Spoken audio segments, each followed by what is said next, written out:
লিখে স্পেস দিয়ে ওনার লিখলাম। ওনার লেখার পর আমরা একটা পার্সন পাইছি, রিচার্ড প্যাকার্ড।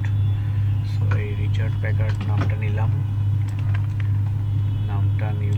এবং হচ্ছে এই যে ওয়েবসাইটটা কপি করলাম, দেন হচ্ছে জিমেইলে গেলাম, কম্পোজ করে একটা নিউ মেল ওপেন করলাম। নিউ মেল ওপেন করার পর ফার্স্টে হচ্ছে আমি নামটা দিলাম, ফার্স্ট নেম লাস্ট নেম, মাঝখানে একটা স্পেস থাকবে। লাস্ট নেমের পর আরেকটা স্পেস দিয়ে আমি ডোমেইনটা দিব। দেখেন ঘুরবেন এমটি মেল, এই যে দেখছেন আমাকে একটা ওরা ইমেল সাজেস্ট করে দিয়ে দিছে।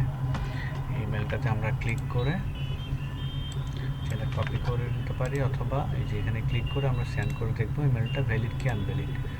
এবং আমরা চাইলে আমাদের তো ভেরিফায়ার আছে, এখানে ক্লিক করেও আমরা সেটা চেক করতে পারবো। যে পেস্ট করলাম, পেস্ট করে ভেরিফাইয়ে ক্লিক করলাম, দেখি এটা ইমেল কি ভ্যালিড না আনভ্যালিড।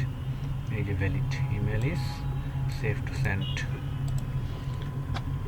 সো আমরা ইমেলটা পাই গেলাম। আর নেম টু ইমেল কোনটা, এটা হচ্ছে এই যে নেম টু ইমেল, এই যে নেম টু ইমেল, এই এক্সটেনশনটা গুগলে লিখতে হবে, নেম টু ইমেল এক্সটেনশন, এটা লিখতে হবে। লেখার পর এভাবে আসবে, যাইতে হবে। যাওয়ার পরে যে অ্যাড টু ক্রোম থাকবে, এখানে অ্যাড টু ক্রোমে ক্লিক করে অ্যাড এক্সটেনশনে ক্লিক করে এটা নিয়ে পিন করে রাখলে এনাফ। তাহলে আপনি এভাবে জিমেলের মাধ্যমে একটা ইমেল পেয়ে যাবেন।